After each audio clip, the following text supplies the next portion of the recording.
Welcome to the Caribbean Cricket Podcast, your one-stop shop for all things West Indies cricket. By the fans, for the fans.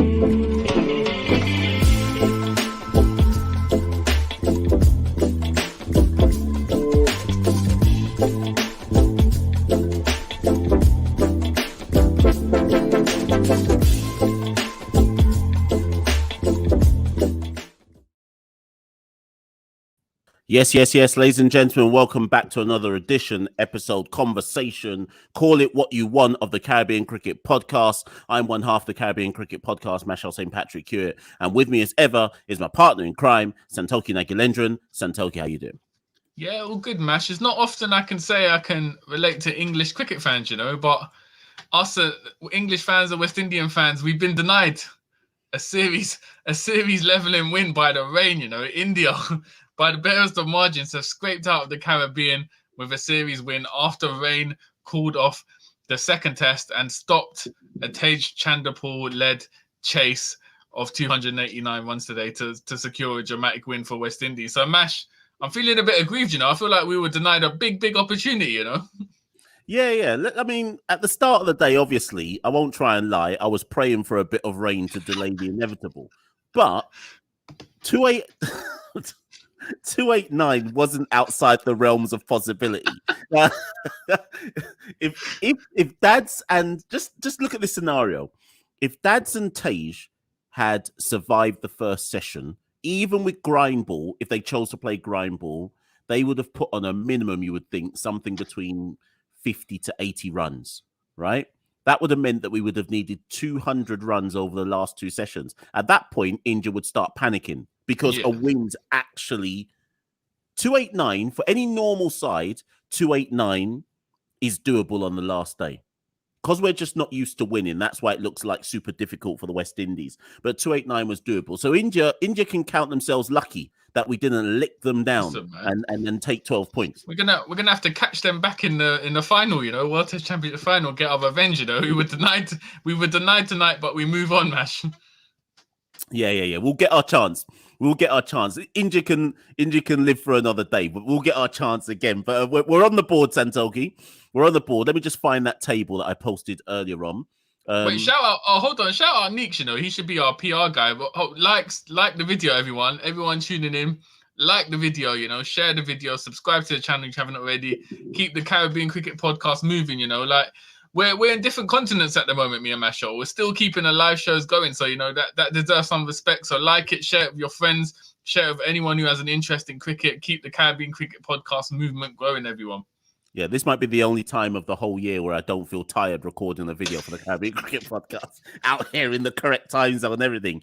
Neeks must be happy though, boy. You know how Man United licked down Arsenal in that friendly. So I know Neeks is smiling. He's out here thinking Man United might be doing something this season, but let's not get into that for now. But yeah, so Santoki, India, like as we were saying, West Indies, there was no play today. So we ended yesterday. We didn't do a live show yesterday. We ended yesterday on 76 for 2. Let's talk about, we don't really need to talk about the innings. A few talking points. Let's talk about Tej. Yeah. Tej faced 98 balls yesterday for a score of 24. At one point, he was 3 not out from, I think, 59 balls. And the reason why I want to start with Tej, Santoki, is, forget the fact that obviously we're on this show and we host this show and we get on, etc. Try and be as objective as you possibly can. So I'm trying not to be leading. I'm just trying to give you the facts.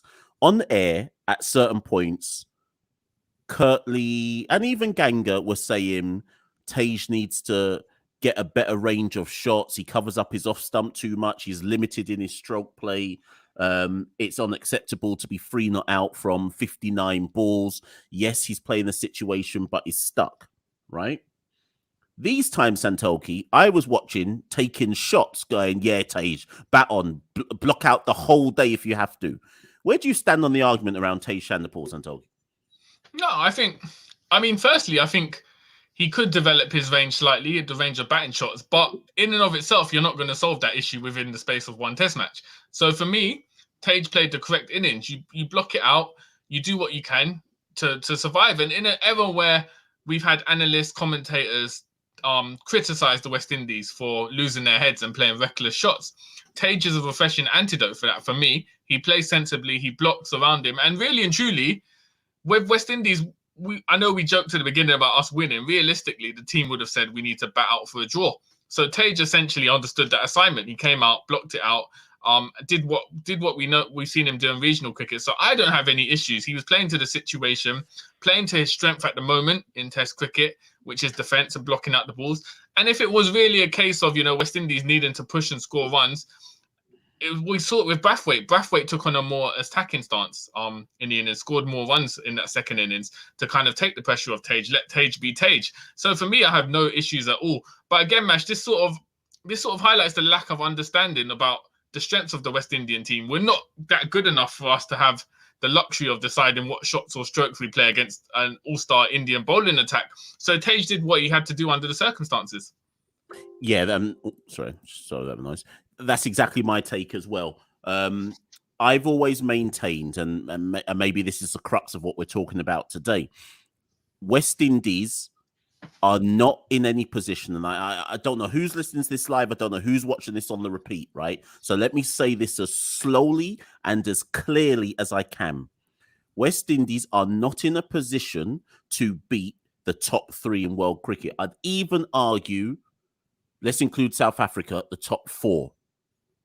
Home or away, right? Home or away. We are not in any position to beat them, just, I guess, fighting fire with fire.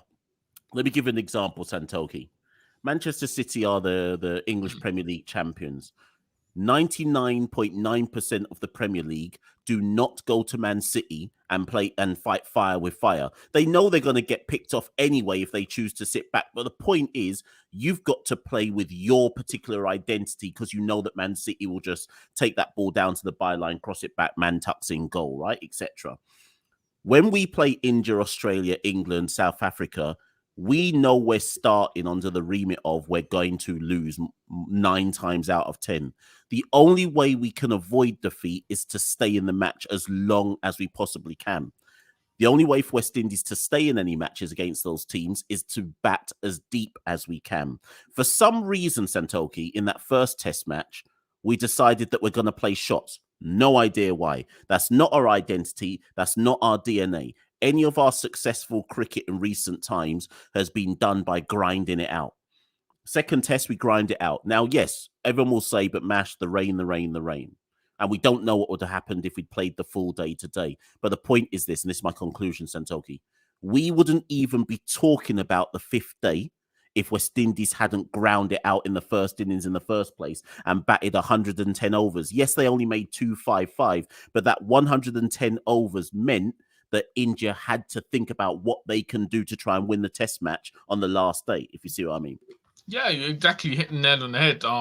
We built the foundation through that slow innings for the longer term vision of taking it to the 5th day. And people might think it's a joke as well, but realistically we did have a chance to win the Test match if there was no rain. 289 is not unfeasible. Obviously, India would have been favourites, but the fact that we built that platform, grinding it out, led to that sort of circumstances. We can't play attacking flare shots. I know the way Test cricket is moving at the moment with Bazball, people want to see entertaining cricket, but that's not set up for West Indies to play to their strength. And me and you have talked about it. We talked about it on this podcast when we were on 99.94 last year about how West Indies' identity should be based around grinding out, grindball, what we called it. So Tej Narayan Chanderpaul, Craig Brathwaite, and Nkrumah Bonner, who's no longer with the Test side. Those are batters who have a specialist skill set. They're able to grind it out, and then that can build a philosophy of West Indies team. And then from there, once you start building the confidence, start getting some draws, start building results, then you can think about winning. It's very hard to go from getting slumped by, like South Africa and India to suddenly turning it around and win. It's slow steps you have to take, and that's done by having a coherent philosophy. So for me, no issues with Tej Narayan Chanderpaul. And as long as the team, we saw in the first innings, if the team is on the same page, then we can have some success. We frustrated India in that first innings by playing that way. So for me, I'd like to see that continue next year, starting away in Australia.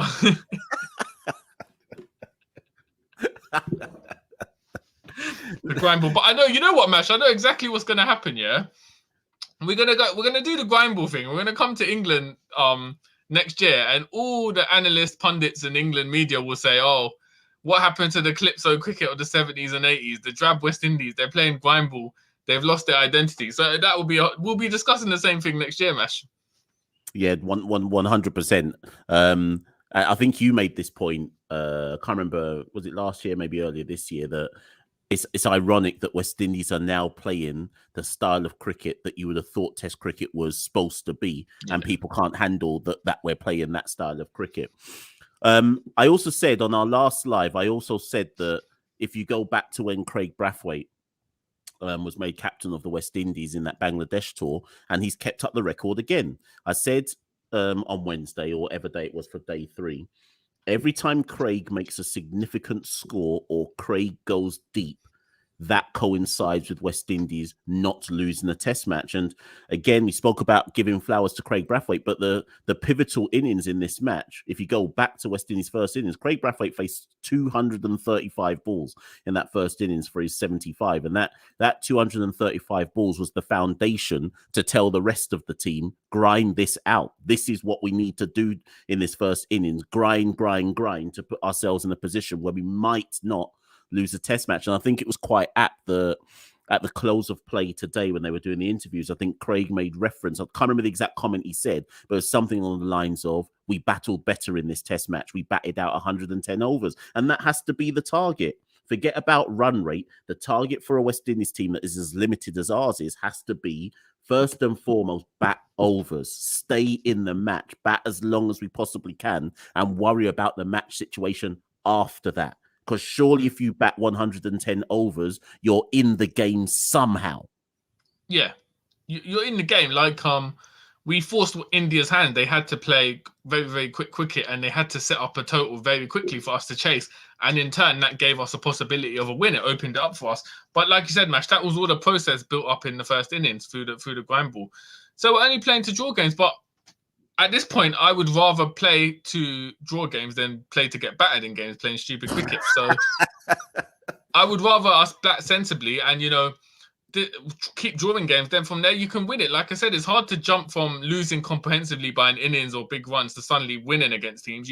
There's building blocks. So I think the strategy just has to be grind out. And also, I think if you look at the Craig Brathwaite innings in the first innings, it wasn't as if he was, panicking and just blocking because he didn't know what to do. He hit 5 4s, he hit a 6. So he was just playing smart. It was smart cricket. He was choosing when the field was open and when to launch his attacks. So it was smart cricket as well. It's not just a case of we can't do anything else, we're just going to block it. It's just about choosing the right moments and batting sensibly, Mesh.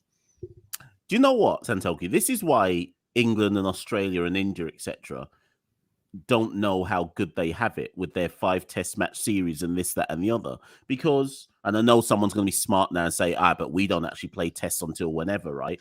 But this is, for people wanting West Indies to play better, and Santoki has made this point before as well, we don't play enough cricket to build a different philosophy. Yeah. We don't play another test match now for 6 months, right? Until we go to Australia, no test matches. So we've got to play what is the best case scenario in a 2 test match series for us to not lose a test match. We haven't got a 5 test match series like England get to be able to say, right, this is we're playing baseball no matter what. And everyone's playing no matter what. No one's holding a drop. Like, we get 2 test matches, then 6 months break, then 2 test matches, then 6 months break. Like, come on, we got to try fight out a draw or whatever it must be by any means necessary. That's all we can do at this particular point in time. Yeah, and I think someone even messaged us about Zach Crawley. Zach Crawley essentially got given 6 or 7 tests to prove himself in this baseball era. We can't afford that in West Indies. You give someone 6, 7 tests, that's about 2 years of test cricket you're giving them. So that's their whole career. So we haven't got the luxury to even build a strategy. We just have to take it as it is and try and survive each test at the moment. And that's the realistic nature of how world cricket, international cricket is at the moment. We're scheduling and stuff. Other teams, England, Australia, India, they have the luxury of 5 test series, playing numerous tests across the year, so they can build a philosophy throughout that. But, practice makes perfect. Whereas West Indies and the so-called smaller test nations, we're out here struggling. We just have to do what we can with the resources that we have. Before we talk about that South Africa A series, which I know people want us to talk about, which has been or we think is going to get announced, just want another talking point, Santoki. We mentioned it again on day 3, but it's worth mentioning it now that there was no play today.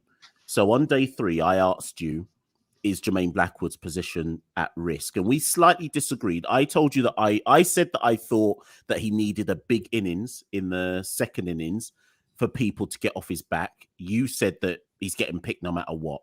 Now, when Kurt McKenzie fell yesterday, the score was 44 for 2 after 20 overs, and Dads walked him to carry on with Tage.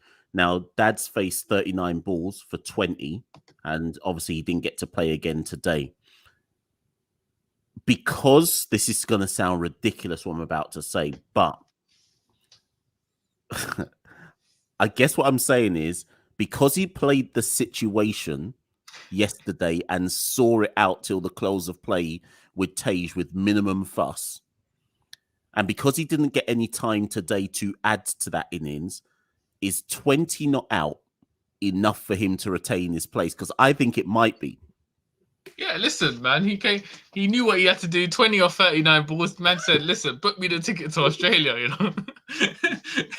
know, you lot are dropping me with this though. He played the situation. You know what? But he did what he could do. The rain also saved Jermaine Blackwood on this occasion. And for me, like I was saying, I think if we were playing no cricket from now on to Australia, Blackwood's in the side, because I just don't think you've got anyone who's proven themselves enough to kind of take his place immediately. However, if there's an A-team tour to South Africa, which has been mooted, or, you know, there's some sort of best versus best, or there's some Red Bull games in the region, then I do think Blackwood's going to have to put up scores in that in comparison to the likes of a Bonner, Bravo, Hope, because those guys are, you know, sort of catching up with him. So it depends on how much cricket we play in intervening months.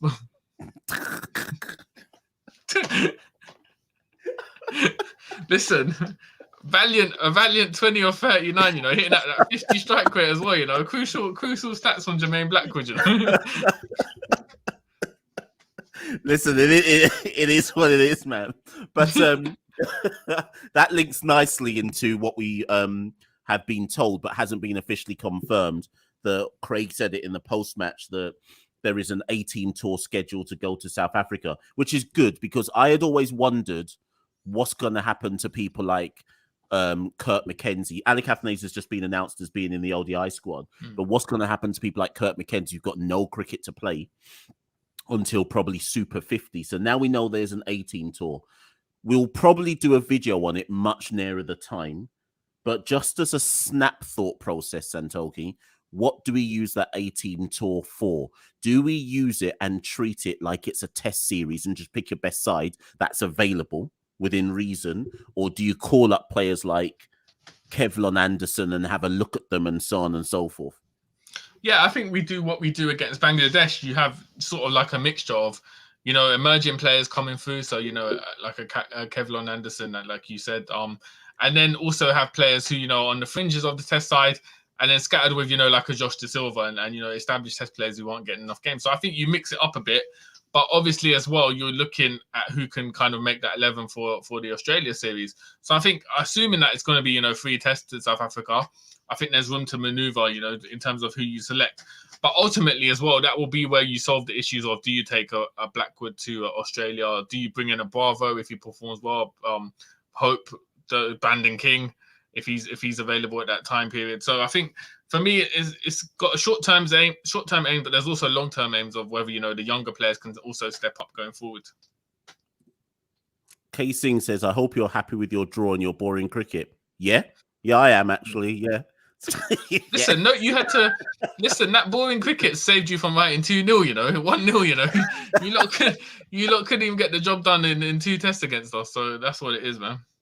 If any sensible, sane West Indian fan, if you had said to them before the test series started, right, we're going to hold a 1-0 defeat to India, but you're going to draw one of those test matches, any sensible West Indian fan would have said, yeah, okay, we'll take that. Much less go into the last test with 1 day to go, needing 289 to win. Yes, okay, everyone will say, Mash, we weren't going to win, but at least we went into it with a chance of winning. So if anybody had offered that to you before the test series started, I think everybody takes that. So India should thank their lucky stars. They're even leaving with 16 points from this test series. Wait, Mash, what's your standing? You know, this is a broken record on this matter. What's your standing on, you know, the likes of a Puran?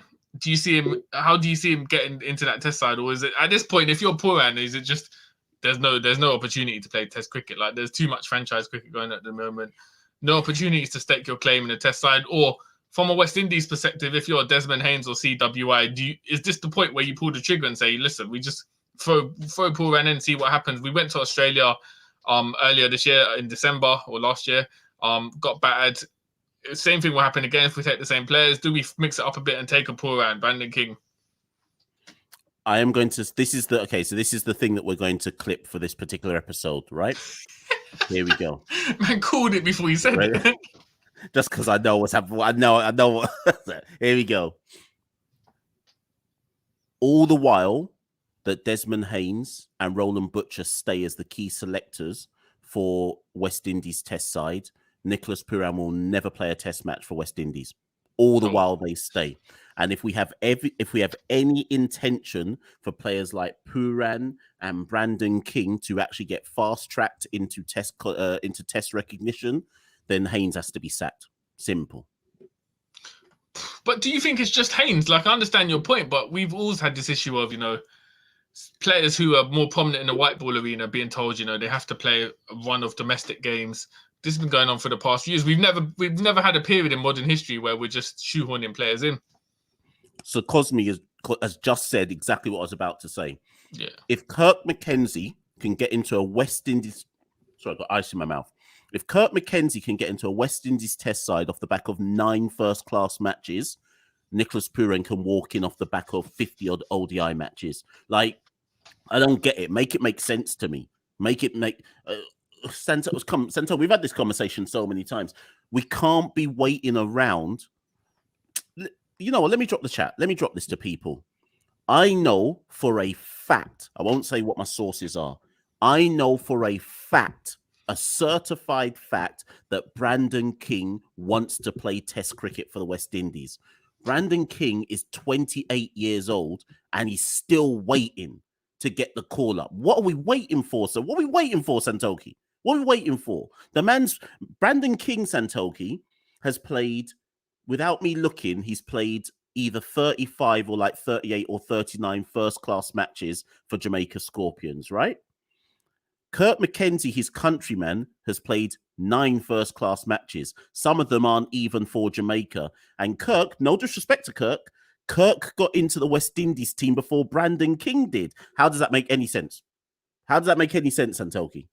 And all because we're so rigid that we're going to say, well, boy, Brandon needs to play a few more red ball matches. The man's already played 39. What are you waiting for, man? Yeah. Sorry, I think for me, Brandon King, it doesn't make sense because for me, coming into that 2019 regional season where he performed well, that was the point where you put him in a test side. Obviously, he had an excellent CPL and that sort of took him in the white ball direction. But the fact that we've wasted 4 years of Brandon King at his peak when we could have used him in a test match cricket is a shame. And then also it's the fact that he played in that he's been playing red ball cricket a few games here and there earlier this year in the regional season and the Headley weeks. So it's not as if he's been totally averse to playing red ball cricket. So I mean, my opinion would be that the fact he was playing in the ODI World Cup qualifiers probably prevented him from playing in his India series. But at this point, there's no valid reason, in my opinion, why Brandon King shouldn't be in that test side for the Australia tour. Do you know, the thing is, Santoki, I'm not even asking for him to be in the side. I'm just asking for to be in the squad, just to be in the squad. There is nothing to lose by just putting Brandon King in a test squad, because at least you're telling him then you're in our thought process. You're in the reckoning. Somebody might be able to tell us in the chat. Is Brandon King playing any T20 cricket anywhere in the world right now? Is he in Zimbabwe or in America? Or I don't think he is. I think he might actually be in Jamaica right now. I need to double check that. But if Brandon King's not playing any T20 matches anywhere in the world right now, where was the harm in saying to Brandon King, you know what, just come train with the test squad? Like, come be about it. Obviously, I know he's in the ODI squad, but do you get where I'm coming from? Yeah, definitely. And when I spoke to Poran last year, I think his exact words about Test cricket were, I believe there should be a compromise in selection policy, but everyone sees it differently. So I would take that to mean, obviously, Desmond Haynes has obviously communicated something to him about what needs to be done to play Test match cricket. So you could be right, Mash. I think I'd be surprised if Desmond Haynes was selector still by the end of the year. I think if the way we crashed out in ODI World Cup qualifiers, most probably going to lose both white ball series to India. I don't see what the justification for him to be retained in that role. So we could see, a massive overhaul of that selection policy ahead of the Australia series. But it just seems, we've said it numerous times, Mash, we're going to say this line, when you've got such scarce amount of talent and resources in the region of West Indies have, we can't afford to be fussy, which is what it boils down to at the end of the day. 100%. So, I mean, going back to the series itself, so like we say, or the test match, hard to really say anything about today. Obviously, rain washed it out. West Indies take 4 points, but normally what we do, Santoki, is we do a separate video looking at player ratings, but we might as well rate the series now because there was no play today, so there's nothing to talk about in terms of the actual test match itself. So I'm just going to get up the stats from the overall stats from the tour. I say the tour, a 2 test match series. And I'll obviously, people in the comments or those who are watching this on repeat, by all means, let us know. Let us know what you think about our ratings and what you would give. So Santoki, from the top, Craig Brathwaite. He scored the most runs in the series for West Indies, unsurprisingly. 130 runs at an average of 33, top score of 75. Has to be an 8 for Brathwaite. 235 balls, against that Indian attack. I forgot about balls faced. He faced the most balls in the series as well. Yeah. So he faced 380 balls in the series. That was 120 more balls than the next person in the squad. I don't know about an 8, Santoki. I think it's a 7. Just because Craig, I mean, don't get me wrong, by West Indian standards, averaging 33 in a series against India is the same as averaging 75 for any other team. But I think by Craig's standards, he'd say that's just slightly under par for what he'd expect. So I'll go for a 7. His opening partner, Tej Ranchanapal. So Tej, 76 runs in the series, average of 25. He faced the second most balls in the series, 265 balls, high score of 33. Has to be it's 5 too generous. I'd say 4. Because it depends. Because in the context of the inning of how West Indies performed, he done okay, but then he's averaging 25 in the Costa thing. So yeah, it's got to be a 4. But the individual context of batting out 98 balls yesterday, that one-off innings is probably an 8. In the context of what was going on, but overall for the series, it's a 4. Number 3, Kurt McKenzie. Actually, who started the series at number 3? Was it not? Wait. Reefer. Remember Reefer? Oh, Reefer played the first test match. Yeah. I forgot about that. Raymond Reefer. 13 runs, highest score of 11, average of 7. Has to be a 0, man. Yeah, 0. Because you're coming in at 3 with those stats, 0. Do you think he's done now, Santoki? Do you think that's it? Yeah, that's Reefer gone, man. I can't see. I don't know. I don't see any circumstances for him to come back into the side. So just for clarity, by the way, Dr. Haynes, I would love to have some clarity now that Reefer's probably done. I would love to understand. What was the thought process to get rid of Bonner with an average of 38, bring in Reefer, and then drop Reefer after 9 test matches, never to pick him again? Well, that was a great success. Thank you for that one. Cheers. That was really good. Well done. So 0 for Raymond Reefer. Kurt McKenzie, test match debut this test match. High score of 32. So he got a 32 and a duck, average of 16. That was only his 10th first class match of all time. What do we do? What do you do for Kurt McKenzie? Normally, I would say a 3 for that, but debut inflation, I'll give him a 4 because he was on debut as well. Yeah, I have to agree with you. I might even. Yeah, let's give him a 4. Let's give him a 4. I think he was put in an impossible situation. Yeah. Test match debut, 22 years old, only your 10th first class match against India. Yeah, we have to give man a 4. We have to give man a 4 for well tried. Number 4, Jermaine Blackwood, 59 runs in the series, an average of 20, highest score of 20 not out. Oh my god! Oh, it's a 2, Santo. 2, yeah. I was gonna say it's a 2. You know, it's a 2. It's a 2. Listen, you're in Jamaica. I thought you were gonna say 8 there or something. That's a 2. It's a 2. And when you say it's a 2, it makes you realize that his position may actually be at risk. When you put it like that, it's true. It's a 2. Alec Athenay's number 5, top. No, he wasn't the top. Sorry, he had the highest average, but he didn't make most runs. 112 runs, high score of 47, average 37. I have to give it a 6. I'm giving it an. If Brathwaite got 7, then I think Athenay has to get 8, doesn't he? Because he's on debut, remember? Yeah, true.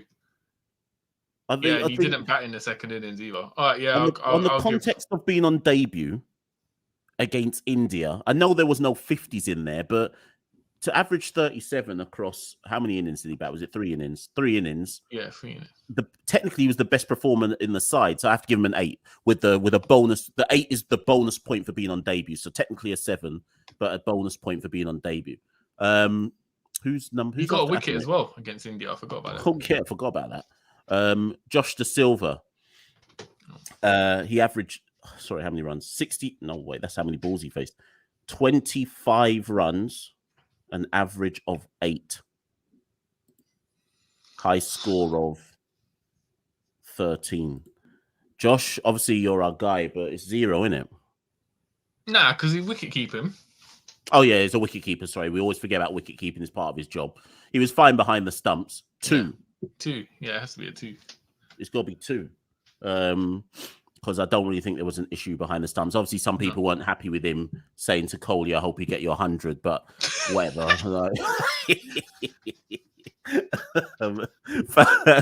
But the point is he did his wicket-keeping job, and you always have to remember that a wicket-keeper is an all-rounder position. So we have to say 2.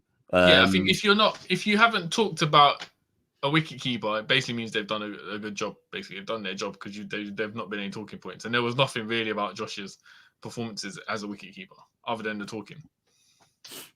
Jason Holder was number 7. He scored 53 runs, an average of 27, high score of 20 not out, and with the ball he took 2 wickets at 62 apiece. Oh dear, has to be 3. I'll give a 3. I don't know, it might be a 2 still, you know. Oh my god. Bro, he took 2 wickets. He took 2 wickets. 2 wickets. Come on, no, wait, hold on a minute. 2 wickets in the series at 62 apiece. Oh my god. What's Jason Holder primarily in the side to do? Bat or bowl? I say bowl. I say bowl. 2. All right, we'll go with 2. 2 because the batting makes me give him a 2. But if he's in the side to bowl, I'm 2. So Tom says Holder offered control, which he did. Don't get me wrong. I did. In fairness, let me wheel back. His economy was good. He only went at 2.86, and he bowled 43 overs. So yes, Tom's right in that sense. But 2 wickets, I'm still saying 2. But who was our leading wicket taker? Warwick. Oh, this is going to be a madness. Number 8, Alzari Joseph. He averaged 7 with the bat. Alzari Joseph took 1 wicket in the series at 214 apiece. He also had the worst economy in the side, 4.82. Minus 10. Minus 10. Minus 10, Santoki. Hold on, fam. I was just looking at the bowling stats. So our leading wicket taker across the series was Jamel Warrican with 5 wickets. We had the audacity here to say, man, what was man doing in the test side? Man came out and delivered a Hall of Fame performance to get those 5 wickets. Thing is, if anyone's thinking that we're laughing and we're out of order, we're laughing at just how desperate it all is. But do you know what? As much as I said -10 for Alzari, yeah, I'm gonna defend Alzari slightly. He looks tired. I'm surprised he's even in the ODI squad. If it was up to me, I would have been resting. I know why he's in the ODI squad. He's our best bowler in ODI cricket, but Alzari, his body language, how he's approaching the crease. Alzari was bowling in this series how he used to bowl when I thought he was like. Alzari was doing that thing where he like drops it in short. I'm not saying he was trying to bounce everybody out, but he didn't seem to be bowling to a clear plan. For me, yes, Charlie said what I want to say. He looks mentally fatigued. It's not even about physical. It may be he just looks burnt out. And if it was me, I'd be giving Alzari Joseph a bit of a rest. I wouldn't be including him in the white ball side, but it is what it is. He's there. I hope they rest him and don't just play him game after game after game in the white ball series. Yeah. Who was after Alzari? Kemar Roach, 4 wickets at 50. Someone's outside. 1 second. Someone's actually outside. You might have to carry on talking here. 1 second, Santoki. Oh my gosh, you're gonna have to. What's someone at the window? 1 second.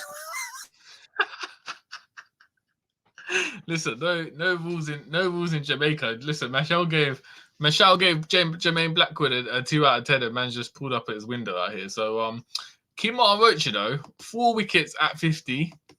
This is the thing though, like in the first test, no bowler actually took more than 1 wicket. So we had Roach, Joseph, Cornwall, Warwick, Afanase all take 1 wicket. So if you're basing it on how many wickets someone has taken, no one's going to be looking good. So I would say, based on Kemar Roach's standards, I have to give him a 3, I think. I would go with Mashal, you good? You all right, yeah? Someone's taking a census out here. What's going on, bro? Oh my god! Man did a John Campbell and said, "Listen, come back tomorrow." Yeah. Yeah, I thought it was the violation testers. Bro. I was just saying, Mash. I had to try and run and hide. I was saying how mad it is. In the first test, nobody took more than 1 wicket because obviously India only batted once. So Roach, Joseph, Cornwall, Warwican, and Afanase all took 1 wicket apiece in the first test, and that was it.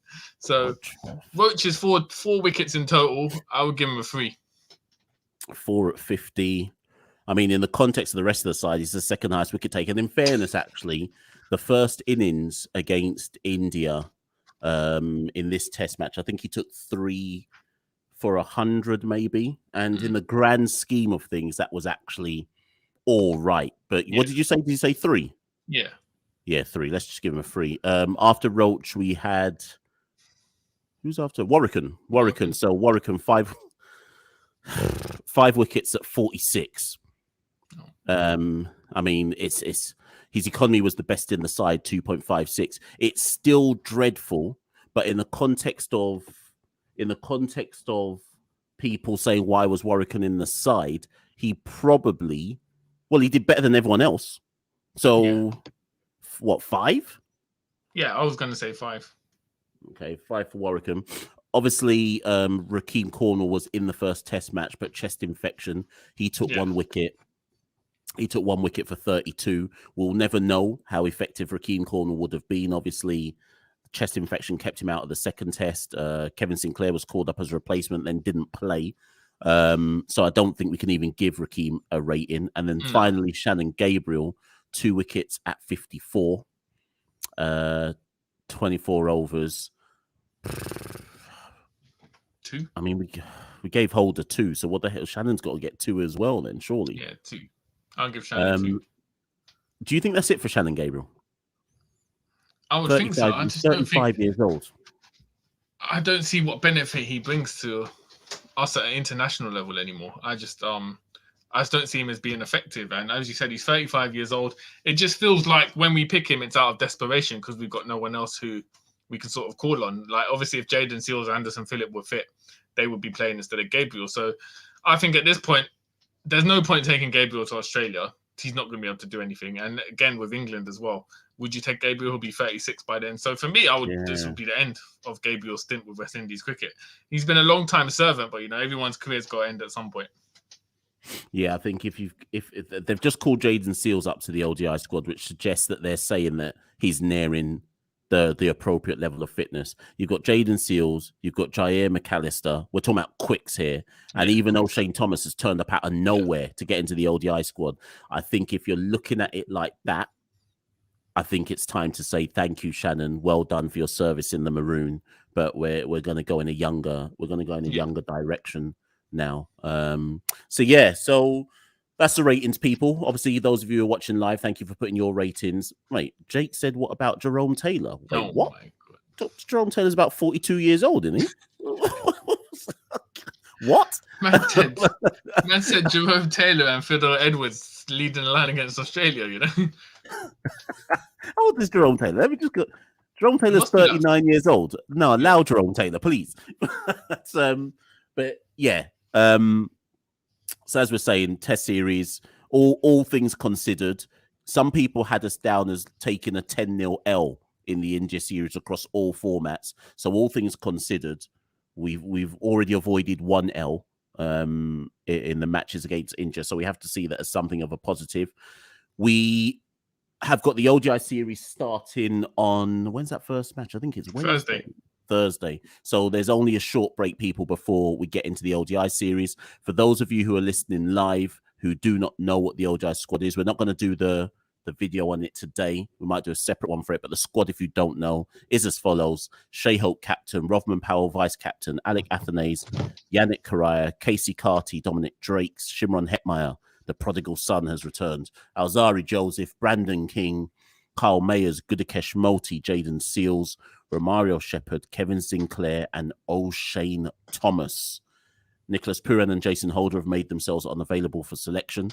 Akil Hussain, we think, might be injured, but there was nothing actually. There was no actual confirmation of that. And Kemo Paul is injured. And we would assume, based on the fact their names are missing, that Johnson Charles and Shamar Brooks's careers are over.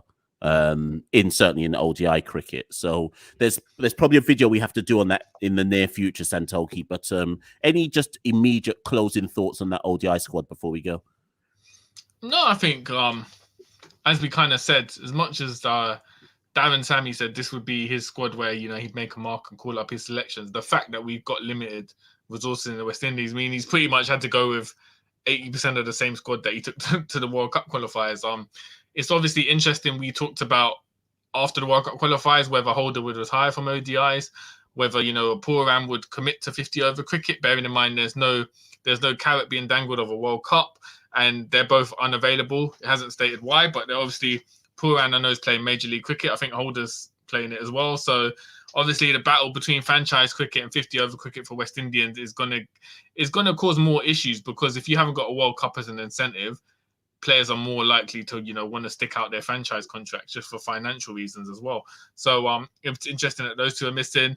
Johnson Charles will always be a strange chapter in West Indies cricket for 2023. Sort of came out of nowhere and's gone as quickly as he came back into the side without causing much of an effect. And Shamar Brooks, I think we knew his time was over. He's approaching 35. Despite his great 2022, had a poor World Cup qualifying campaign. So not really any massive shocks. I think the one shock for me, Mash, and I'm sure we'll get the headlines, is Hetmeyer returning. But obviously that also reflects the dialogue Sammy's had. He's obviously said the right words that has convinced Hetmeyer to actually get on a plane.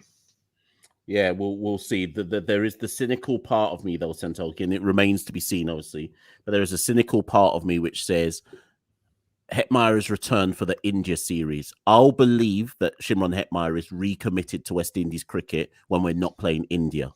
That's when I'll believe it. When we play teams like Afghanistan, will we still see Shimron Hetmeyer get on the plane and come play for West Indies, or will he pull another excuse out of his bag and say, but no, I can't come because of X, Y, Z? So that's when I'll fully buy into the return of Shimron Hetmeyer, but we wait to see. But people, as we say, we'll do a proper video looking at the squad at some point before the series starts against India. As ever, there's about 204 of you in the live right now, so thank you for everyone who's been engaging with it.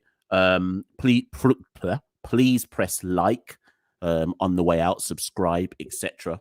If you haven't already done so, share this with whoever you need to share it with. And as ever, thank you for listening to the Caribbean Cricket Podcast. We've got a welcome 2.5-day, 3-day break now before more West Indies cricket. I urge you all to go and enjoy your lives free of West Indies cricket, and we will reconvene in about 48 hours to talk some more cricket.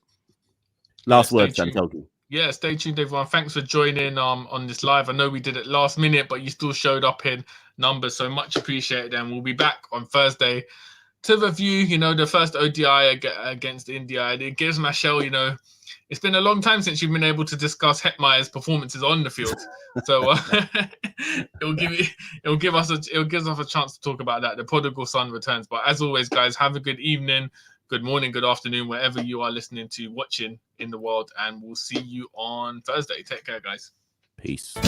We rule the cricket world. Now the rule seems coming. Welcome to the Caribbean Cricket Podcast, your one-stop shop for all things West Indies cricket. By the fans, for the fans.